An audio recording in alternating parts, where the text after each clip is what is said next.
You know, camping is one of those things people romanticize a lot. When we think about it, we imagine quiet nights, glowing campfires, laughter with friends, and that peaceful feeling of being far away from noise, stress, and everything that makes life overwhelming. There's something deeply comforting about the idea of sleeping under the stars and waking up surrounded by nature instead of concrete walls. And honestly, I get it. I've always felt that camping has a strange kind of magic to it. But here's the thing people don't talk about enough. Camping also forces you to face something most of us spend our lives avoiding: true isolation. When you're out there, miles away from cities, with limited signal and nothing but darkness stretching beyond your campsite, you start realizing how small you really are. The forest doesn't care who you are, the mountains don't know your name, and the night has a way of turning ordinary sounds into something unsettling. A snapping twig, leaves moving with no visible wind, footsteps that feel too deliberate to belong to animals. And suddenly that peaceful silence becomes heavy. I think that's why camping horror stories feel so real and personal, because the setting itself already carries vulnerability. A tent isn't protection, it's just fabric. A campfire doesn't light the forest, it only shows how much darkness surrounds you. And maybe that's what makes tonight's topic so fascinating. So, I'm very curious about it. And yeah, if you have any real story, share it below. I read all of them, and some might even make it into future videos. I can't promise, but it could happen. You might even hear your story featured as one of my listeners. So, before we go further, tell me where you're watching from and what time it is right now. I love seeing how far these stories travel across the world. So, without any further delay, let's begin.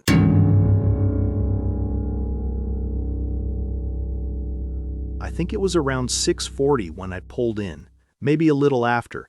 The light was already going gold, that kind of late August light that makes everything look like it's on fire, and I remember thinking, okay, this is going to be a good night for the shoot. Blackwater Ridge Campground, West Virginia, August 22nd. I'd booked the site 3 weeks out specifically for the Perseid tale. Well, the tail end of it, but the forecast was clear and I wanted wide open sky with no interference. I do freelance photography, mostly nature stuff. Landscapes, wildlife, that kind of thing. This was supposed to be a solo overnight. Just me and a tripod and whatever the sky decided to do. When I pulled up to the reservation board, I checked it the way I always do. Just habit. And my name was there.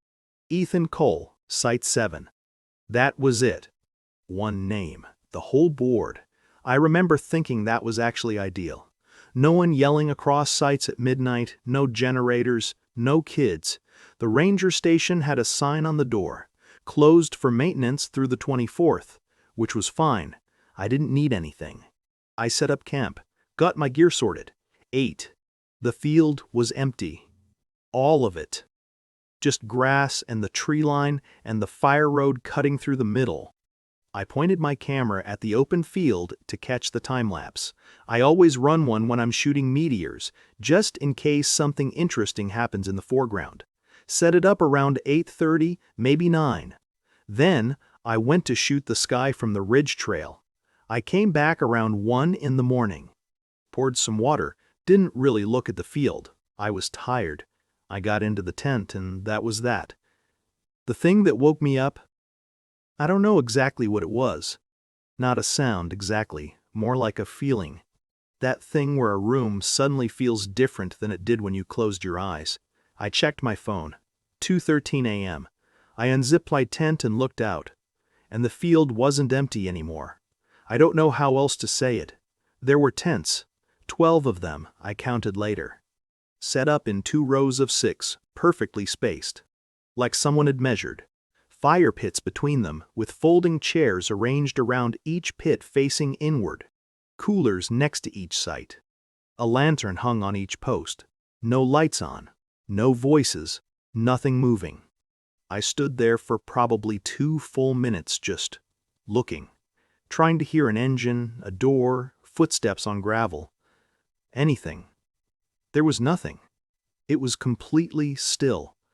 My first thought was that I'd slept longer than I realized, that I'd miscounted hours somehow, and it was actually early morning, and everyone had already turned in, but it was 2:13, and I'd only been asleep maybe an hour.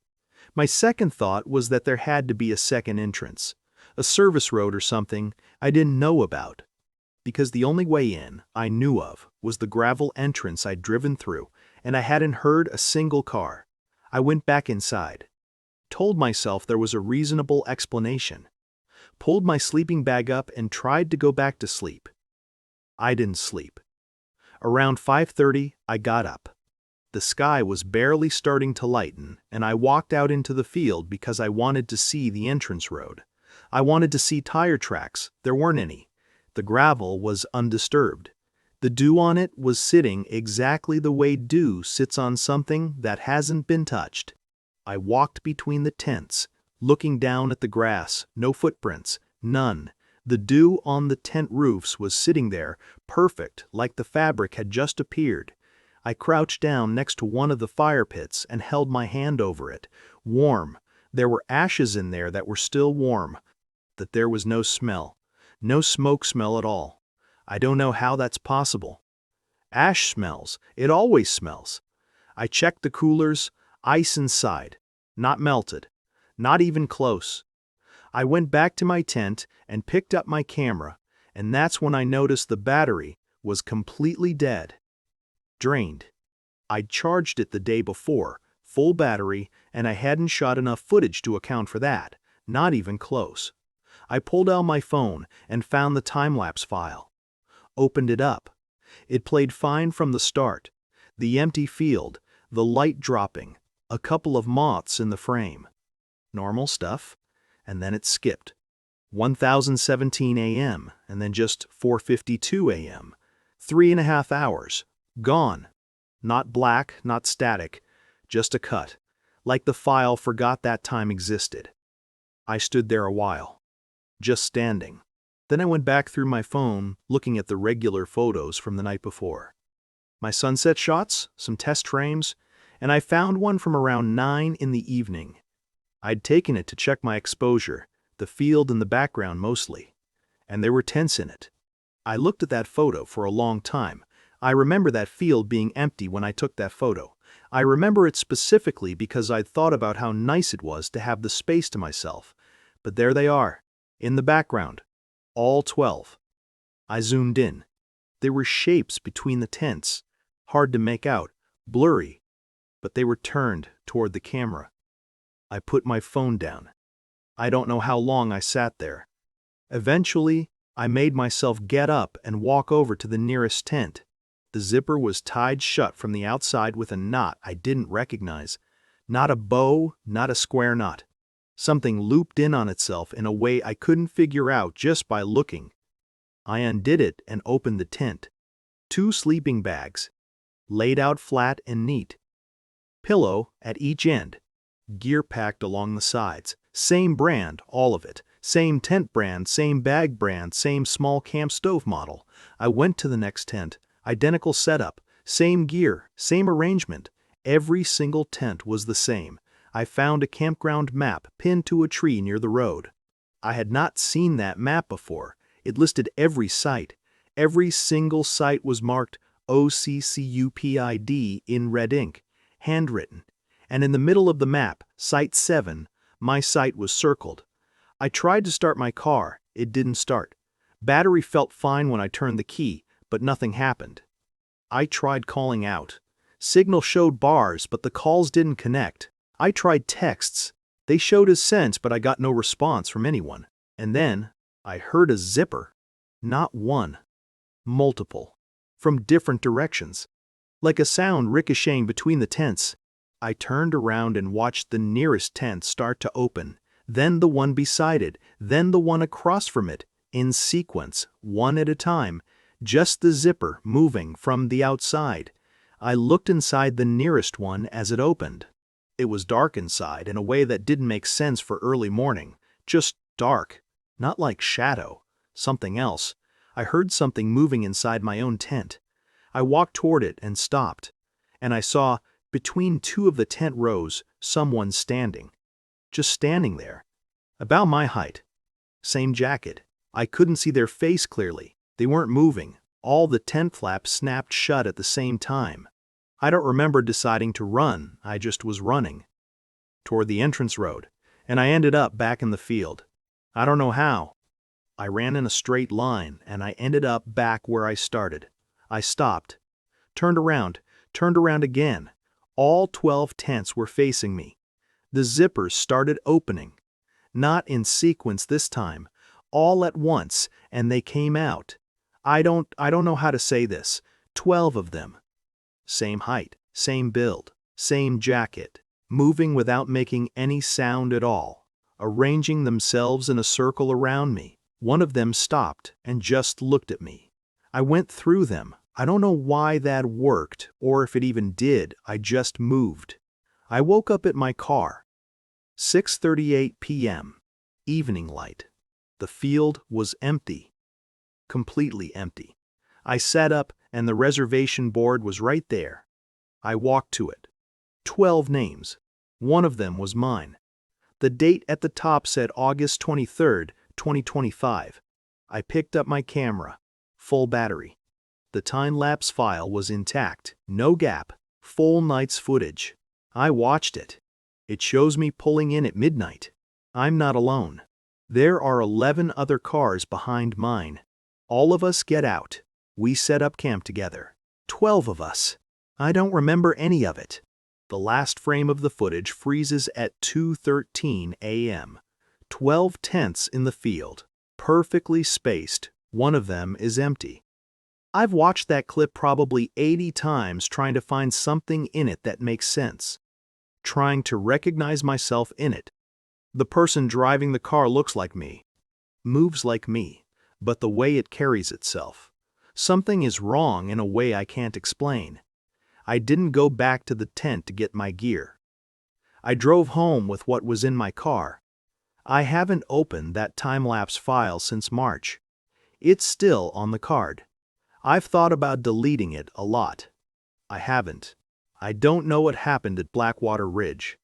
But I know something came back from it with me. And I know that sometimes, when I'm setting up a shot, when I'm framing something in the viewfinder, I can tell the composition is slightly wrong. Like something is standing somewhere it shouldn't be, just outside the frame, just waiting for me to look.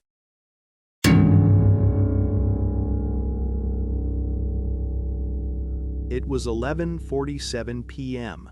I know that because I checked my watch when the growling started. We were up around 3,200 feet in Olympic National Forest, dispersed camping area, about 9 miles from the nearest ranger station, no marked sites. Just trees and slope and whatever else is out there at night. The sound didn't move. That's what I noticed first. It circled the tent, but it didn't travel away. Just stayed at a fixed distance. Low. Not loud. Not aggressive. Just present. Every 12 seconds. I counted. I used to work wildlife control. Mostly nuisance calls. Black bears in trash enclosures. Coyotes near livestock. That kind of thing.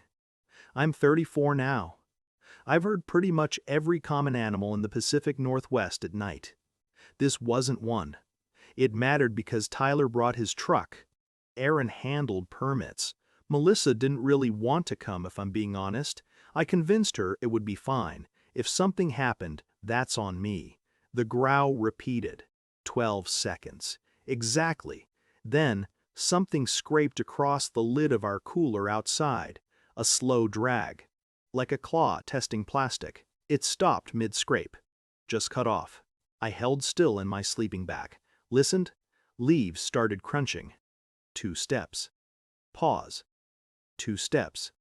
Pause. 2 steps. Pause. Not random. Measured. Then a deer snort echoed from uphill. But it was slightly stretched.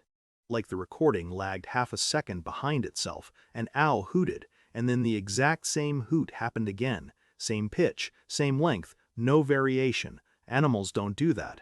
There's always drift, breath differences, timing shifts. This was copy-paste. The growl came again. 12 seconds. I checked my phone. No signal, obviously. I checked it anyway. Then the breathing started, right outside the tent wall, near my head. Slow inhale, slow exhale. I tried not to match it. But when I inhaled quietly through my nose, it inhaled at the same time, same depth. I stopped breathing for a few seconds. It stopped too. Tyler whispered from his tent, asked if I heard coyotes. I said no. Because coyotes don't mimic deer calls mid-phrase, and they don't repeat intervals like a metronome. Aaron unzipped his tent halfway and shined a light around. No eye shine. Nothing reflecting back.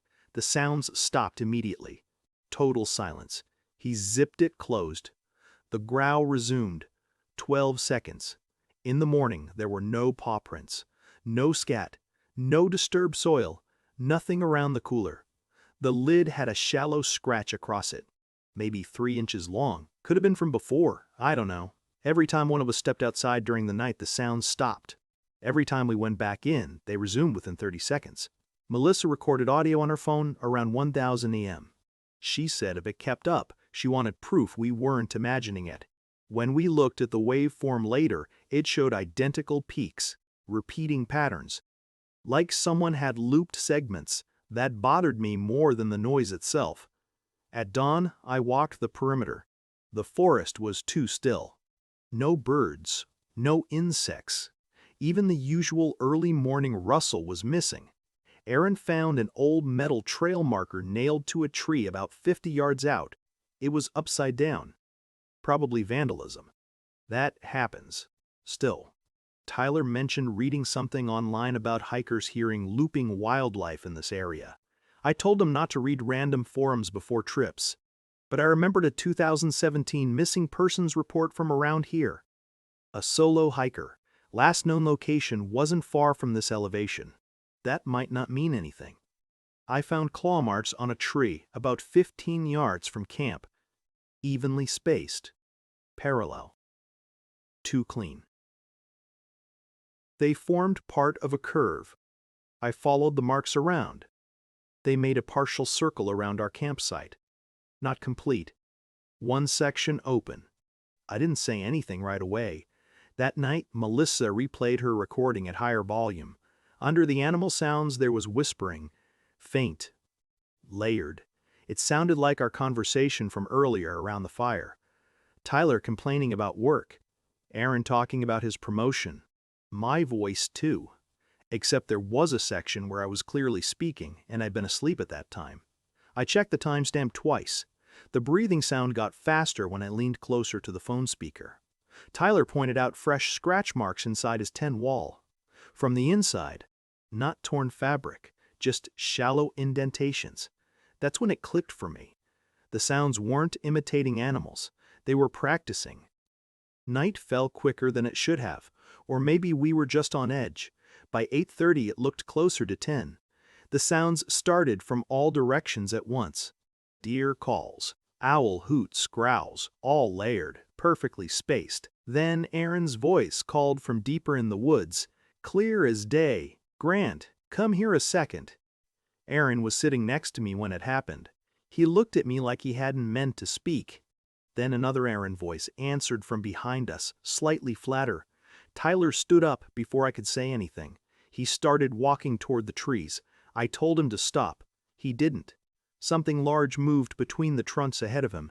Branches didn't shift. Leaves didn't move. But the darkness changed shape. I turned with my flashlight toward the circle of claw marks. The open section was gone. Complete ring. Tyler screamed. It cut off too cleanly. No fading. No struggle. Just silence.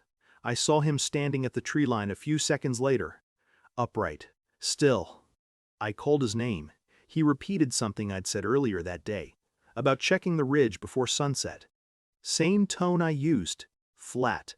Aaron stepped toward him. The forest erupted. Every animal call at once, so loud it blurred into static. Melissa's recorder started playing on its own. We hadn't touched it. Our voices overlapped. Conversations from earlier. Arguments. Jokes. Multiple versions. I grabbed Melissa's arm and pulled her toward the trail we'd hiked in on. Aaron didn't follow. I don't know why. Maybe he thought Tyler was still normal. We crossed what felt like the edge of the trees. The sounds stopped instantly. Like someone cut power. We ran until we hit the Ranger Access Road at 3:26 a.m.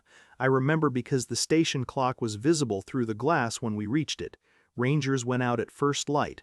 They found our campsite. No tents, no gear, no signs of struggle, no wildlife tracks. Search teams combed the area for 2 days. Nothing. The audio file Melissa recorded was corrupted when we tried to share it. Wouldn't play past the last 10 seconds.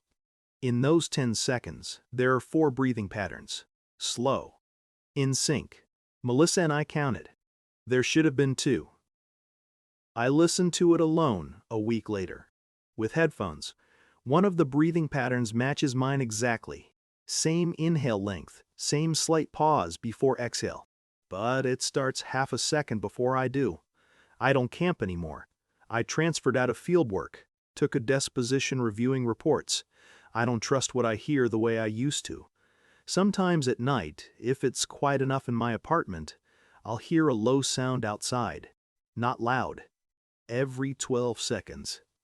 I don't check anymore. I just lie still. And I try not to breathe in rhythm with it.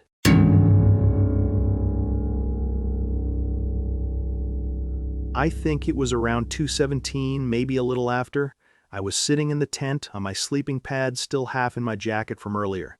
The night was quiet, too quiet, probably. And then I started hearing it. Footsteps. Slow. Deliberate. Circling the tent. Not random. Like someone knew exactly where I was and was tracing the edges. They stopped once. Right behind where my head had been lying. I swear the fabric of the tent pressed in for a second. Like someone leaned just enough to brush it. Then nothing. Just the steps continuing. There wasn't anything else. No animal noise, no wind in the trees.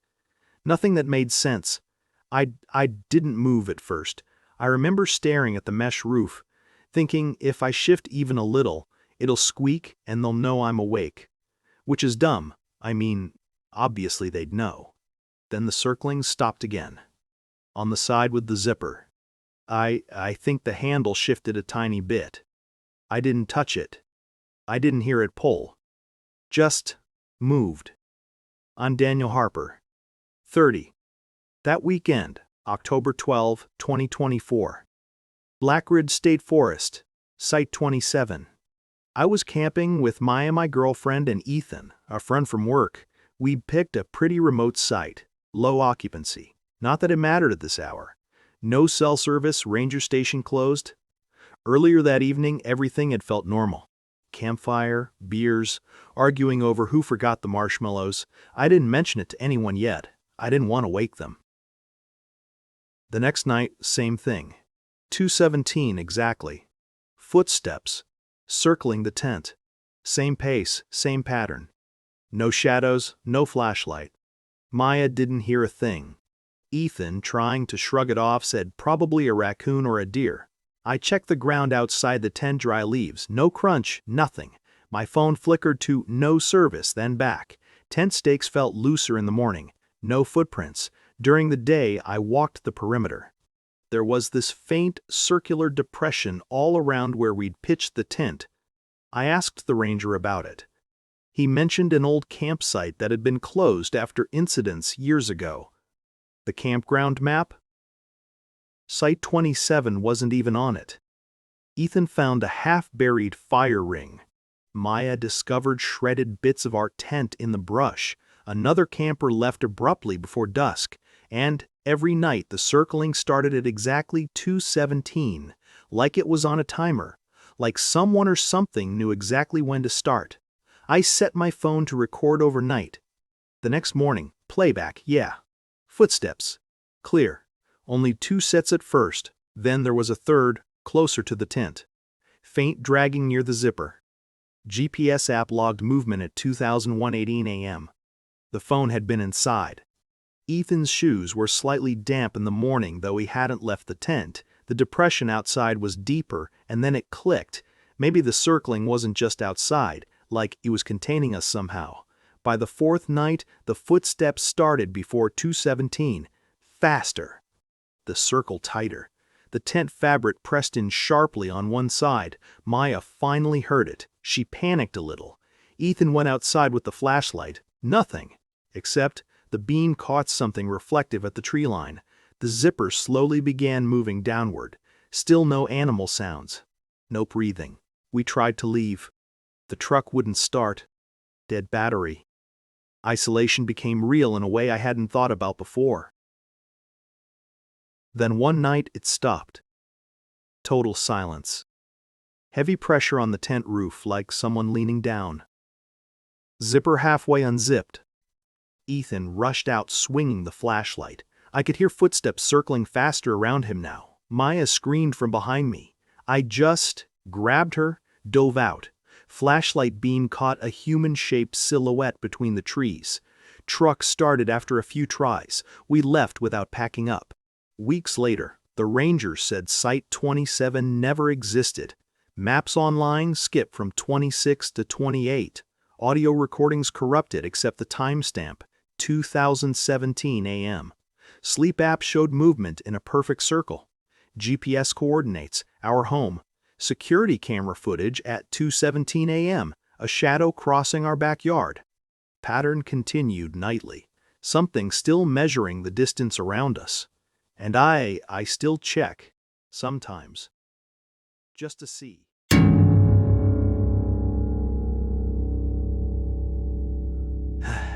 I don't really know how to start this.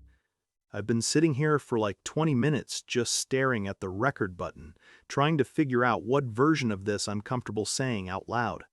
And I still don't know.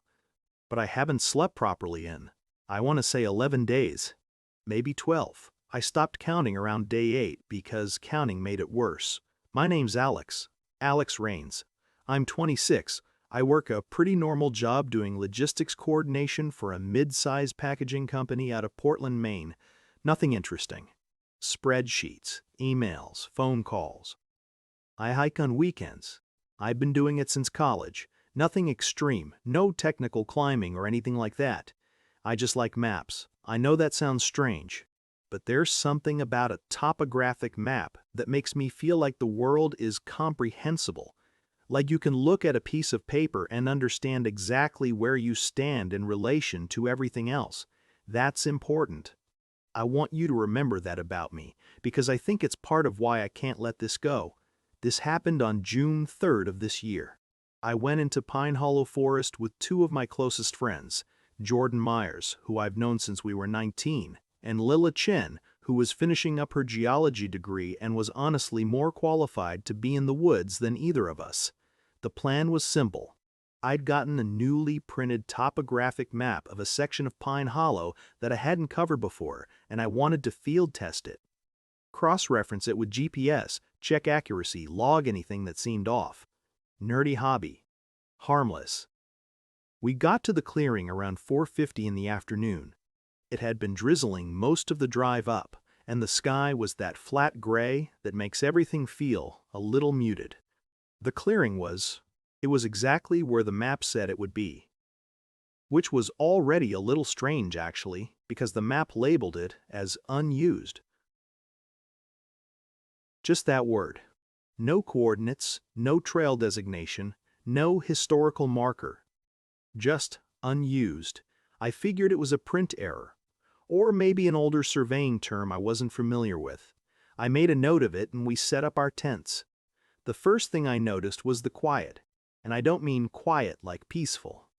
I mean quiet, like something had been removed. There were no birds, not fewer than usual, none. We were in a forest in early June in Maine, which is basically supposed to be a wall of birdsong, and there was nothing, just wind, or actually not even that. The wind was there. I could see the tops of the trees moving, but at ground level inside the clearing, it felt muffled. like we were slightly removed from the air around us. Lila said it felt unnervingly quiet. I wrote it off as the rain dampening sound. Jordan didn't say anything. He was already cooking.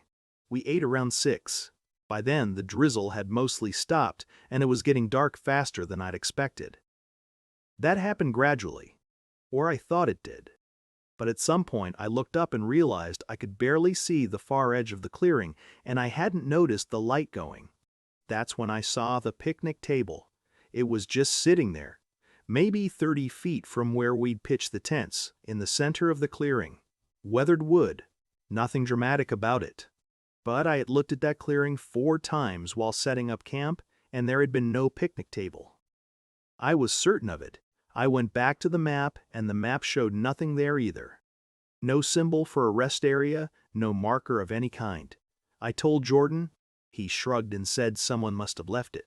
Which, sure, okay. People haul weird things into the woods. It's possible, but the legs weren't sinking into the ground, even slightly. We'd had rain all afternoon, and the soil was soft enough that our boots were leaving impressions. That table had to weigh a couple 100 pounds, and there were no marks underneath it. Like it had been set down very gently, or like it had always been there. I stopped looking at it after a while. That was a deliberate choice. Lila was doing what Lila does, which is crouch near things and examine them closely. She'd wandered toward the tree line and was looking at the bark on a birch near the edge of the clearing. She called me over kind of quietly, which wasn't like her. Lila usually announces things. There were symbols scratched into the trunk, not deep, just surface scratches, like someone had used a key or a stick. They weren't letters exactly, but they weren't random either. There was a pattern to them, a repetition. She found the same marks on 2 more trees before I asked her to stop looking. I went back and checked the GPS. The clearing read as present. The coordinates matched the map. Everything was consistent. But then I looked at the map again, really looked. And in the bottom corner, faint and almost printed over, there was a second layer, an older layer, lighter ink, different font. And in that layer, the area we were standing in wasn't labeled unused. It said, Forbidden Zone. I convinced myself it was a printing artifact, overlapping survey data from different decades. I'm sure I could have called someone and asked. I didn't. That night, Jordan woke me up asking if I'd walked around the campsite. I hadn't. He'd seen footprints in the mud circling all 3 tents, and none of them led away from the campsite. They just circled and stopped. I checked them with my headlamp and he was right, but I told him it was probably deer. He went back to sleep. I didn't check what I actually thought about the stride pattern. I just went back to my tent and lay there. The hum started around 2 in the morning. Low and directional, the kind of sound you feel in your chest more than hear. I thought it was road noise at first, some highway running close by, but Pine Hollow is not near any highway. I sat up and the hum seemed to shift with me. I lay back down and it was in a different part of my chest. I got out of my tent. The clearing something was wrong with it. The fireflies that had been scattered earlier were now clustered near our tents in irregular patterns that weren't random, like they were marking something. And at the edge of the tree line, I could see, I don't want to say what I thought I saw. I'll tell you what I can say for certain. There were shapes. At the edge of vision, not moving, just present. When I pointed my headlamp at them, they were gone. I woke Jordan and Lila. Jordan was disoriented in a way that I can't fully explain. He kept repeating that we'd gotten here this morning, that it was fine, that we should just go back to sleep. Same phrases, slightly different order, like he was cycling through them. Lila was alert immediately, which scared me more than Jordan's repetition. She showed me what she'd found near her tent. Tiny handprints in the soft soil. Human-shaped, clear knuckle impressions, about the size of a 5-year-old's hands. We decided to leave. I won't make that sound more dramatic than it was. We just decided, quietly, to pack what we could carry and leave. We didn't run. I kept telling myself we weren't running. The path out was wrong. I don't know how else to say it. I had hiked in, I had a compass, I had the GPS, and the compass was spinning. Not slowly, spinning. And the GPS was showing our position moving when we were standing still. Jordan stopped walking. Just stopped. Mid-step. Stood there. I shook his arm, and he was present, eyes open, but not responding. Lila grabbed his other arm, and we pulled him, and after a few seconds he started moving again. He doesn't remember any of that. I can't account for everything that happened between leaving the clearing and reaching the trailhead. I know we ran at some point. I know there was fog that shouldn't have been there. I know I threw my GPS unit at something and I don't know why, and I don't know what I threw it at. We got out at sunrise, the clearing behind us. I went back to the tree line to look. There was nothing there, just forest. Continuous, uninterrupted forest. No clearing, no table, no tents, nothing. The map now shows the area as unused. I know because I checked it. I've checked it maybe 40 times. Jordan remembers the drive up and eating dinner and waking up at the trailhead. That's it. Clean edges, nothing in between. Lila found footprints around her sleeping bag when she unrolled it at home. Slightly larger than her foot. She hasn't mentioned it since, and I haven't asked. I went through the photos I took that evening on my phone. Every single one has. I don't want to say silhouettes, because they're not solid. More like the suggestion of figures. Background shapes that are almost human in every photo. And the map, bottom right corner, there's a note in handwriting that isn't mine. It says, "Do not return." I don't know whose handwriting it is. I don't know if the clearing still exists. I don't know what was being organized around our tents that night, or what it was preparing for, or whether it finished. I do know that I haven't been back to Pine Hollow. I know I check the locks on my door before bed now, which I never used to do. I know that I sleep with a light on, and I'm 26 years old, and I'm aware of how that sounds. If you've seen the word unused on a map recently, I don't have advice for you. I just think you should know that sometimes that word means something different than it looks like. That's all I've got.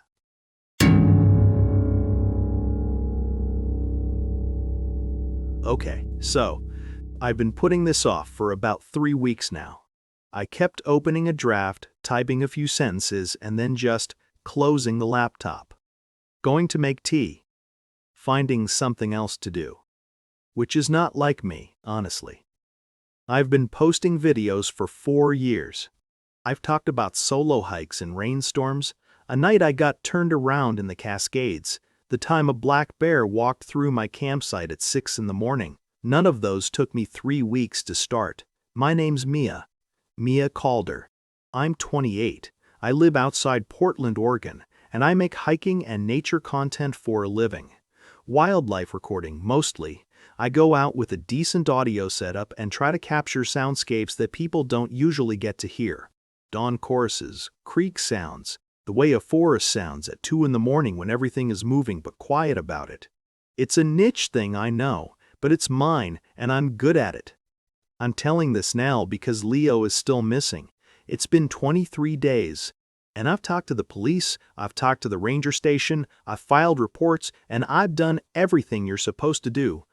And I need to tell someone what actually happened out there. The full version. Because the official version doesn't cover most of it, and I don't think it would have helped if it did. This was July 19th. Shadow Pines Campground in a remote section of Oregon on a trail that's partially maintained and partially just existing. Me, my best friend Sam Ortega, my younger brother Leo Daniels, and our friend Hannah Reyes from my old day job. Weekend trip, wildlife recording, some hiking, campfire, the usual. Leo had been asking to come on one of my trips for months and I'd finally said yes. We got to the campsite around 7, set up while it was still light. By 9 it was 55 degrees and there was a light fog sitting at the edge of the tree line, which was fine. Normal for that area in July. The first thing I noticed was the echo. Campfire was going.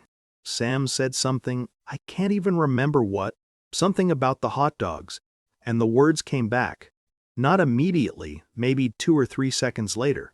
Faint, from the direction of the trees. Sam said it again, kind of laughing like he'd discovered something fun. The echo came back again, same delay. Same words, same slight laugh at the end. I thought, sound bouncing off a ridge. There was a slight elevation change to the north. It's a real thing. I didn't think about it again for maybe 20 minutes. And then Leo told a joke. Low, kind of murmured, just to me. One of those jokes you don't really want everyone to hear because it's slightly mean about someone you both know. We laughed. Small, quiet. And then the tree line laughed. Same timing. Same specific quality of the laugh, that slightly suppressed, trying not to be too loud sound. And the joke, quietly, in Leo's voice. His actual voice. The particular way he drops his register at the end of a punchline. I looked at Sam. Sam had stopped moving. I told myself, wind. Sound does unusual things in fog. I've recorded enough outdoor audio to know that. Sound bends, it reflects, it does things that seem impossible. I have files full of examples. But I got out my recorder anyway. Because that's what I do. I set it on the camp table and left it running. And I didn't look at the waveform until later. I wish I had looked sooner, but I also don't know if it would have changed anything. Hannah noticed it next. She said very quietly that she'd heard her own voice from the trees about 10 minutes ago, and it had been saying something she'd said by the creek on our way in, not at the campsite, before we'd even arrived. I checked the recorder. No playback, no interference, full battery. Signal clean. Sam still thought it was wind. He kept saying that. He'd say it calmly, reasonably, and he wasn't wrong to say it. It's the rational explanation, but I watched his face while he was saying it, and he didn't look like someone who believed it. Around 10, the crickets stopped. Just stopped. Not gradually. One moment there was that constant background layer of sound that you stop consciously hearing after a while, and then it was gone. And in the silence, we could hear the echo more clearly. It had gotten more frequent. It wasn't just repeating things we'd said at the campfire. It was repeating things from earlier in the evening. Specific things, and once, I want to be really careful about how I say this, once, a voice from the trees finished a sentence that Hannah had started but not completed yet. She'd said, I think we should, and paused, looking for her water bottle, and the trees said, in her voice, call it a night. She had been about to say that. She confirmed it after. We all just sat there for a second. I pulled up the waveform on my recorder. The audio was showing patterns of repetition that don't occur naturally. I'm not a sound engineer, but I've been doing this long enough to know what wind sounds like, what reverb looks like, what environmental audio does on a graph. This looked like recorded human speech, exactly like it. Consistent amplitude, controlled decay, deliberate spacing. No explanation for that. None that I had anyway. I took a walk around the perimeter of the campsite. Partly to look, partly because I needed to move. I found an old campsite marker, maybe 60 meters out. Weathered post, name carved in, a name I didn't recognize. There were others nearby. Different names. Old. Some of the tents attached to those sites were still partially there. Fabric rotted down to scraps. Stakes still in the ground. There was a ranger journal, or something like one, tucked inside a waterproof case tied to one of the posts. Most of it was damage. But there was a page, clear enough to read. Someone had written, Campers in Site 7 reporting repeated voices, sound like older recordings of themselves, no equipment present, third report this season. I photographed the page. I took my time walking back. When I got back to the campsite, Sam said the voices had started finishing each other's sentences while I was gone. Not finishing them wrong, finishing them correctly. We decided to sleep in shifts. That was probably mistake number 1, or maybe mistake number 4 or 5 at that point, I don't know. I got a few hours. When Leo woke me for my shift, he was strange. Not frightened exactly, more like slightly confused, like he'd just woken up himself. He pointed toward the trees and said a voice had been calling his name, his exact voice, from the north side of the clearing for about 20 minutes. I listened. I could hear it. Faint, right at the edge of the fog. His voice, saying his name the way he would say it, with that slight upward inflection he uses when he's asking a question. He took a step toward it. I told him not to. He stopped, looked at me like he wasn't entirely sure what he'd been about to do. I don't know what happened between that moment and the next time I saw him clearly because I'm still trying to put the order of things together in a way that makes sense. What I know is that at some point he walked into the trees.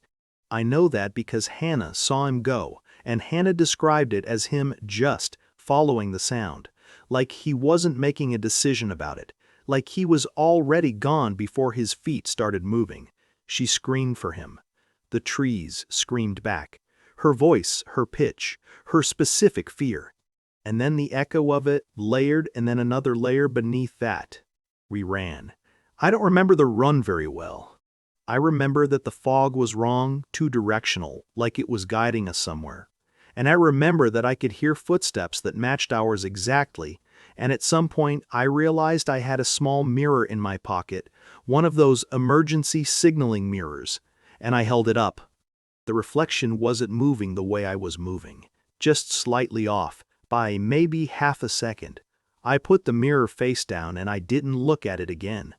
We reached the ranger station at dawn. I don't know the exact path we took. The GPS showed no trace of our movement between 11 p.m. and 6 a.m. Just a gap. The ranger went out to the campsite. Found nothing. No markings, no shadows, everything ordinary. Leo wasn't there. Leo wasn't there. Leo still isn't there. The last audio recording I have, the last file on my recorder, starts 3 minutes before I turned it on. There's audio on it that predates the recording session. And in those 3 minutes, in the voices of all 4 of us, the file contains the entire conversation we had around the campfire that night, word for word, exactly, including the parts we hadn't said yet. I've listened to it maybe 30 times. I don't know why I keep doing that. I think I'm listening for something I might have missed, some explanation. The last thing on the recording is Leo's voice. Calm, right before the file ends. He says, "I think it knew we were coming." He never said that. Not to me. Not in front of the recorder. I don't know if the mimic learned that from us, or if Leo said it somewhere I couldn't hear, or if it said it for him. I don't know if there's a difference.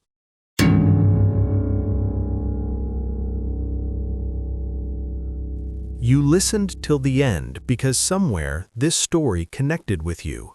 If you heard something, don't look back, move forward, and be silent. This channel is for those who enjoy stories that stay in their mind long after they're over. If this story gave you that feeling, support the channel by subscribing it and stay connected with me in this video.